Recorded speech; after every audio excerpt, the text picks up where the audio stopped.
Local history. Local culture. Local events. Your community. This is the Joe Kelly Show. Hi there, everybody. Welcome to the show. Thanks for joining us. We're at 1608 Genesee Street in Utica, and 1608 is the home of the United County History Center. We're going to be talking about a variety of things here, including a self-guided tour. Back in the days of the Underground Railroad, we'll be talking about exhibits here and more. But first, we're going to say hello to Rebecca McLain, the Executive Director, and say thank you for having us in. Yes, good morning, Joe. Thank you for coming. Yeah, one of the things that is under discussion down here these days is the Underground Railroad. And Utica was a busy stop on the Underground Railroad, yes? Yes, absolutely. So much of Oneida County, different spots, obviously. And with Garrett Smith down in Peterborough, excuse me. Yeah, we were definitely a place to pass through. There was a large contingent of anti-slavery and abolition supporters in our community. Yeah, if I recall my history correctly, Rebecca, because of those riots in Utica, Garrett Smith, Peter's father, owned property down there, and he asked them to come down to Peterborough and do their talking and discussing in a peaceful atmosphere. Yes, so that's, you can probably see a little bit behind you perhaps, but they were attempting to have New York State's very first anti-slavery convention here in Utica. I think it was at the Second Presbyterian Church, which is no longer there, but they were basically run out, and Garrett Smith invited them down to Peterborough, where they continued their discussions. Yeah, they were forcibly pushed out of here, right? Yes, absolutely. There's a self-guided tour. What's the History Center's involvement with this? Sure. So we have an exhibit here about the Underground Railroad in Oneida County, and it mostly focuses on Utica and Whitesboro in that general area. And of course, it extends, you know, the story extends beyond that, but we had to limit our focus just from time. And so we wanted to have an interactive component, something else to accompany the exhibit, to go beyond the exhibit. And so we partnered with a group called the Oneida County Freedom Trail Commission. I'm not sure if you heard of them, but they do a lot of stuff behind the scenes. Is that Jan D'Amicis? Yep, Jan D'Amicis, Mary Hayes Gordon, Deirdre Sennett, and apologies if I've left anyone else out. Yeah. And they work both in Oneida County, and I know they've been working with Freedom Trail Commissions and other abolition historians and activists across New York State to share the story of the Underground Railroad. But basically, they had their own walking tour that they give from time to time. I know they try to offer a couple tours around Juneteenth, and then for special group visits. But they're an all-volunteer organization. They have full-time jobs, so it's not something they can do all the time. So they were nice enough to share much of their content with us, which we turned into a self-guided walking tour. And so it's on a free app it could be on your phone, or you could just do it on your regular web browser. It's called the Clio. I mean, you don't need to know that to use it, but you can either come here and scan our little QR code to go on the tour, or you can click on a link on our website. And it's pretty flexible in the sense that it's something that you could explore from your home. So you could read the narrative, you could follow the map, you can check out pictures and learn the history there. Or you can actually go out in the world and go to the locations in Utica and go on your own stops. So I would just take my phone and run it over that QR code. So pop your camera open, and it scans, and it should open you a link. And the stops on the self-guided walking tour, one of them is Post Street. Post Street, And for those who don't know where Post Street is, it's not much of a street today. It goes behind what was the old Utica Fire Station. Correct. And right behind What's that? Is that, I can't think of this. Well, it changes so much these days. Do we have a map behind us? No? Yeah, We don't. I know the street so well that I can't remember the name, but it'll come to me. Behind the old firehouse anyway, Central Fire. And that was a significant street in Utica history, yes? Yes. So for much of its history, it was a predominantly African American or black neighborhood, and starting early on. So African Americans, people of color, have been part of the Utica community since the early 1800s. And so that was kind of their neighborhood, and yeah. That's Elizabeth Street, I think, was the street, and it runs parallel with Post Street. What other streets are on the self-guided tour? So I don't know about the streets, but the stops. We have the location of course, the Utica Riot, and Where was that? The Utica Riot. I don't know the street off the top of my head. I'd have to look. Was it Lower Genesee Street? That's not. No, I think Bleecker Street. Bleecker.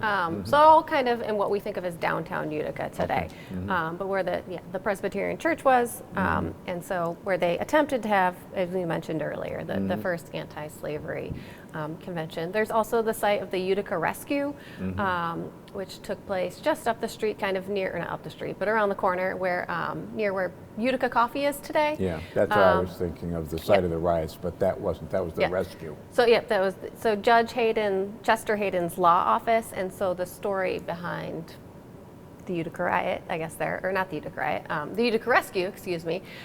There were two freedom seekers who were taken there, George and Harry Bird, and basically they were going to be, even though slavery had been abolished in New York State, so we're in the 1830s, they were going to be sent back to Virginia, where they had been enslaved.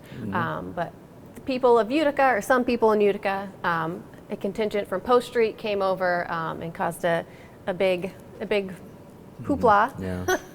And the two men were snuck out the back and then to Peterborough and then on to safety. And I want to say they went up to Mexico, New York, and then What about the number of people that have availed themselves of this self-guided tour? So I tour? think we've had almost 2,000 views, which is great.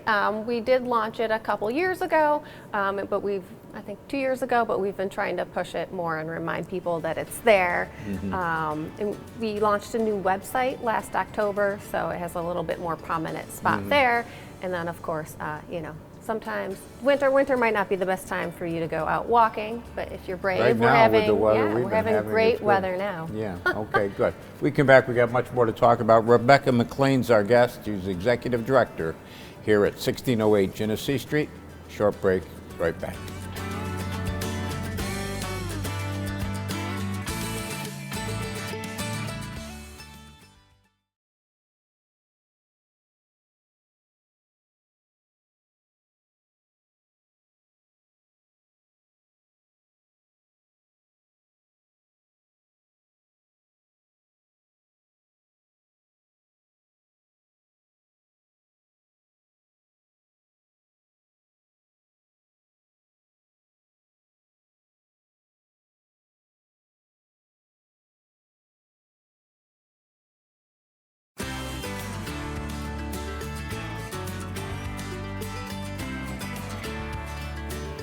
And welcome back, everybody. Thanks for sticking with us. Rebecca McLain is our guest. She is the Executive Director right here at the United County History Center. We've been talking about the Underground Railroad. We've got much more to talk about. But to finish up on the Underground Railroad, Rebecca, somebody told me once, and I've not been able to verify it because I haven't taken the time, I guess, to look into it, but that and one of the problems with the Underground Railroad is there were secrets. So of course, it was tough to do some research. But on John Street, supposedly, the house still stands, and John Street, of course, would abut right into historic Rutger Park, that there's a house on the west side of John Street, 2 or 3 doors down, that was a stop on the Underground Railroad. That's the problem, though, isn't it? I mean, there's so many that are... Yeah, it's tough to verify sometimes where exactly a stop might be. Certainly you could find evidence that might lead to it. I think one misconception though, and certainly there were like some hidden rooms. So like one of the stops you asked me to read. So there are 8 stops on our tour, but one is William Blakey's Apothecary. And so it was kind of near where Bank of Utica is today. I'm not going to give you the address because the number changed. And he did have a room where people kind of hid in the back and stuff, but often, you know, it didn't involve underground tunnels under your house, or certainly people did hide you in their home, but you moved through, right? You were passing through, but maybe a more back likely, room more likely, like when people find tunnels and stuff, I think they're probably related to bootlegging versus people. All right, underground tour, railroad tour is up. Anybody that wants to do it can just scan the code. Yeah. They can do it here. They can do it online. Yeah. And so we, actually the first stop is here because we want you to come and visit the exhibit first, and then we send you to downtown Utica. Okay, good. Yeah. The programming it seems to me, and maybe I'm just thinking, that programming here has been more prolific than it has been in the past. Seems to be a lot of programs going on. Yes, we do have a robust schedule, which is fantastic, I think. We had really good momentum, I hate to bring it up, but right before the pandemic, where we were getting large crowds, a couple hundred people events, and so we're attempting to rebuild that by having a regular schedule of diverse programming that interests a lot of different people. So we try to touch upon different parts of Oneida County history, different time periods, different stories. Yeah. One of those stories, my friend Alex Sistai will be coming up here on, what was the date? Yes, I'm gonna have you the newsletter because I keep mixing my January and February dates up, but it's the 2nd, so Saturday, March 9th. Okay. So most of our programs are on Saturdays at 2. So that's a great way. You know, if you think about if you're bored on Saturday, come on down. But Al will be one of our presenters in March telling the story of John Devereux. And of course, that's very good timing on that because John Devereux, Utica's great Irishman, started the St. Patrick's Day Parade and did a lot of other stuff. Absolutely. So it's the weekend before the parade. We're sure to not have a conflict. So we'll get you ready, get you in the spirit for St. Patty's Day. Is there a charge for that? There is not an official charge. We have a suggested admission of $5 for non-members. And so it's pay what you wish admission. So we are a nonprofit. We don't receive annual government funding. And so we want it to be as available to everyone as possible. The members get to that free? Yes, we don't ask you for the suggested donation if you're a member. And what does it cost to be a member? Membership is only $40 a year for individuals and $70 for family. We also have a student one for $15. And so that gets you free access to our programs, free access to our research library. You also get a bi-monthly, so 6 times a year newsletter, which shares all of our events, plus we have content and news and other updates. Yeah. What other programs you got coming? I know you got something coming up with Dennis Dewey as well, Yep, right? Dennis Dewey. So his film about MVILR, which is the Mohawk Valley Institute for Learning and Retirement, is premiering here. And so actually he had his first showing on this past Saturday, but on Wednesday, and so if you want to tell me the date, because I don't know dates today, Wednesday, March 6th at 7 p.m. he's going to have another showing. And so he's documenting history as it's happening, but MVILR is about 30 years old, so celebrating their growth in their story. And again, if I recall my history correctly, Nancy Dubner was one of maybe the driving force behind that, right? Yes. She was here too. So absolutely, Nancy Dubner was the founder. I think she convinced Peter Cayenne and a couple other folks at SUNY to help start the program.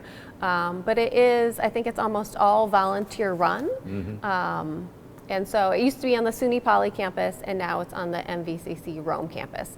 But I think there are a couple hundred courses offered each year, and basically it's about lifelong learning. So it's not just for retired people. I think you could be truly any age. Right. But basically you pay your tuition and you take as many or as little classes as you want. Yeah, I went up there and gave it, I forget what I talked about, but I gave a class up there. They were nice enough to invite me up. But you know who might have the record for attendance was the History Center's own Frank Tomeno. He gave a talk up there on movies. Oh, there. Of what he is very good at. And they had to move it from a classroom into the auditorium. There were so many people. He needed more people. That's fantastic. That's great. Yeah. In fact, Frank and I, not to go down into the weeds too deep here, but Frank and I will be giving a program. Date hasn't been set yet, but we're going to talk about a movie down at the Irish Cultural Center. Oh, that's great. Yeah, The Quiet Man, of which is one of his favorite, one of my favorite movies. A good movie for this time of year, all about Ireland. Yeah. What other programming have you got that we should talk about? Yep, and so later this month we've been trying to do, I guess, workshops.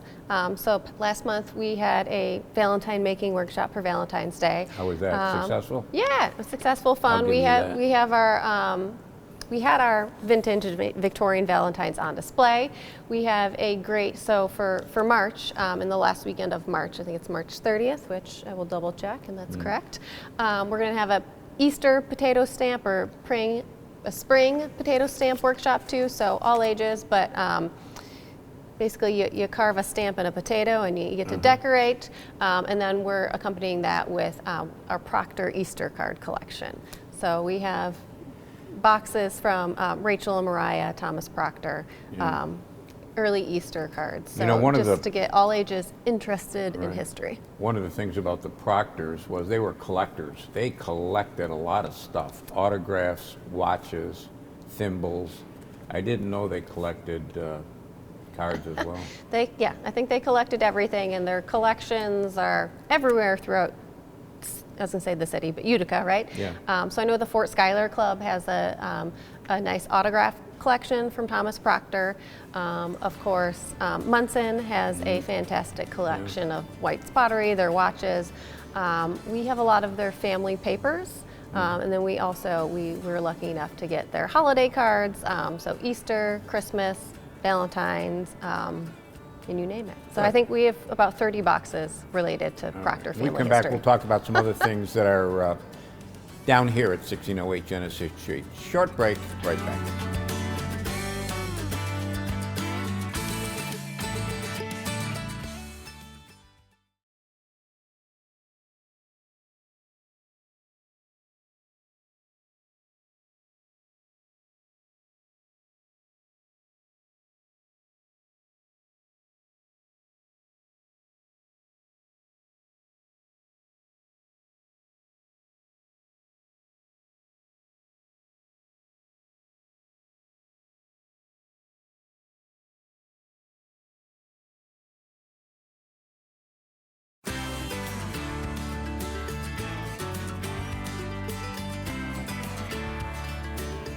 And welcome back, everybody. Thanks for sticking with us. We're at 1608 Genesee Street, home of the United County History Center. We're talking with the Executive Director, Rebecca McLain, about a variety of topics. And before I forget, you mentioned dates. You're bad with dates as I am. I forget dates. Yes. But one date we've got to remember is the date has been set for this year's annual telethon. Yes, absolutely. So Wednesday, May 15th. Will be the date of the 2024 telethon. So we're excited. Yeah, a lot of prep going on. Yeah, a lot of fun, and it's the big fundraiser for the History Center. Yes. Yes, absolutely. So it's a good chunk of our operating budget, and it supports a ton of different things. It makes our programs possible. So there's a lot of effort that goes into scheduling, booking, promoting, sometimes creating the content. We offer a program almost every weekend between Labor Day and Memorial Day. Last year we offered 40, so that supports all of our work. We typically host 3 to 5 interns every summer, and so the list goes on. Yeah. But those are just 2 of the things that the telethon supports. So. I should know this, but I don't. Is there a goal set for There this? is a goal. So we're going to be ambitious. Last year we raised $40,000. So this year we'd like to do $45,000, just to up the ante and encourage everybody. And then, Reasonable goal. So we'll be doing it right from here, and we'll have a variety of guests on and people that are going to hopefully come with checks. Absolutely. So we hope to have local politicians, hopefully Frank Tomeno, other community supporters to talk content, and then also to talk why they support local history in the History Center. What is this book has been sitting here? I should ask you what it is. Yes. So it is a book from Frances Goodall, who was the founder of the New Century Club in Utica. It's Utica's oldest women's club and the second oldest women's club that's part of the New York State Federation of Women's Club in New York State. And so it's kind of the story of the beginning of the club. So they were organized in 1893, and basically they were a community service organization. So it's a photographs of all the ladies in the club when they were started. And the New Century Club was on the corner, that would be the northeast corner of Genesee and Hopper. That is correct. Yeah. It's still there. Yeah. The building is under renovation. I'm not sure exactly what stage. I don't know either, yeah. I did get to go on a tour when, this was in 2017, so 5 years ago, when they were kind of taking pieces down and restoring pieces inside. So it seemed in pretty good shape, a lot of the original architecture inside pieces, but it's right across from the Fort Schuyler Club. Yep. And it was listed on the National Register of Historic Places, I think in 1985. And of course the front structure is great, and then on the back there's a 600-seat auditorium. It's a beautiful auditorium. A gorgeous auditorium. A lot of famous people spoke there, so Susan B. Anthony spoke there back in the day. I think Julia Ward Howe, a couple different poets, a lot of people of the time. Yeah. Rebecca, is there an inventory, something down on paper or down on computer, an inventory of everything that's in this building? I mean, some Patrick, good question. Patrick Reynolds, who is number 2 position here, told me not too long, well, I found this. We didn't know we had this. Yes and no. So we do have a couple of different inventories, and everything that comes in today gets cataloged, and I don't want to use museum words, but we document its arrival. We give it a number so we can find it. But you have to imagine that we're almost 150 years old. So there's been a lot of different leaders, a lot of different levels of staff and volunteers. There's a period in the 1930s where we were closed. We've lived in 3 different buildings. So just over time, there are certain things that maybe didn't get an inventory number when it arrived. And so also you have to think about how technology changes. Our inventory, our current inventory is on the computer, and then we've digitized type lists that we've had. But sometimes our earliest inventories are ledger books. So I know for the first couple years we've updated that. But so sometimes we do rediscover items in our collection, or we just have so much stuff that we literally have. I think we have 40,000 photos. At least 250,000 documents. And so unless you personally have put your hand on something, it's hard to know. We can search, but I haven't looked at everything down there. Yeah. There's just not the time. Yeah.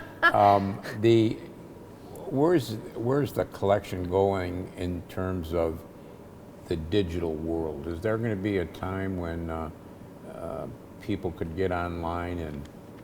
Absolutely. So there's one initiative we already have started, and that's what I brought this book out because of Women's History Month, and then also we have started putting parts of our collection on a database, an online database called New York Heritage. It's run by, I think, the Empire State Library Council. So it's a New York State initiative, and it's not just us who's on there, but we're putting samples of our collections. So I'm going to read just so I can remember all. But we have a couple items from the Brothertown, who were a Native American group who lived down near Deansboro. We have some items from the Erie Canal in Oneida County. We just had the New Century Club, about 30 items from that collection digitized and put up there. We had the entire Lucy Carlisle Watson collection, which was 200 items, but like 1,500 pages. She was a local suffrage leader, one of the founding members of the New Century Club. We added her stuff. We have a couple things about anti-slavery, and then the Oneida Nation. So we are trying to get some of those online. And then we are also working on upgrading our catalog, our museum database.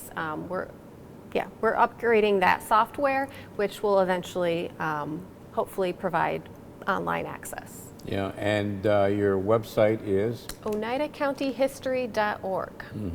And that's got a nice look, a nice newer look to it, I think, yeah? Definitely, yeah. So we updated it. We used a local company called Uno Web Solutions, and he worked with us to kind of create a design that's a bit more modern, but still pays homage to our history, to our brand, and a bit more new content on there. Good. Thanks for having us in. Yeah, thanks for coming, Joe. Okay, that's going to do it for us this week. We'll be back next week. We'll do it all again. Speaking of websites, don't forget cnyhomepage.com. There's a lot of good stuff there from WUTR as well. Until next time, take care of yourself, everybody.